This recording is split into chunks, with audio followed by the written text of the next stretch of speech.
પોરબંદર સમસ્ત ખારવા સમાજ દ્વારા રવિવારે સાંજે ખારવા સમાજ પંચાયત મંદિર મડી ખાતે વિદ્યાર્થીઓ માટે રાહત દરે નોટબુક વિતરણ કાર્યક્રમ યોજાયો હતો. સમાજના વિવિધ દાતાશ્રીઓના સહયોગથી આયોજિત આ શૈક્ષણિક અભિયાન અંતર્ગત 25,000 નોટબુકોનું વિતરણ કરવામાં આવ્યું હતું.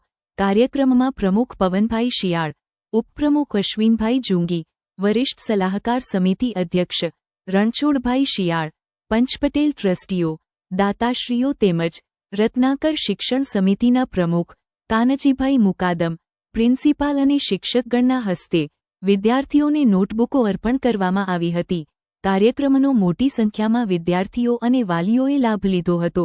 ખારવા સમાજ દ્વારા દર વર્ષે રાહત દરે નોટબુક અને પાઠ્યપુસ્તકોનું વિતરણ, શૈક્ષણિક તથા કારકિર્દી માર્ગદર્શન સેમિનારો, વ્યાજમુક્ત એજ્યુકેશન લોન, તેજસ્વી વિદ્યાર્થીઓનું સન્માન અને નિઃશુલ્ક માર્ગદર્શન કેન્દ્ર જેવી અનેક શૈક્ષણિક પ્રવૃત્તિઓ ચલાવવામાં આવે છે.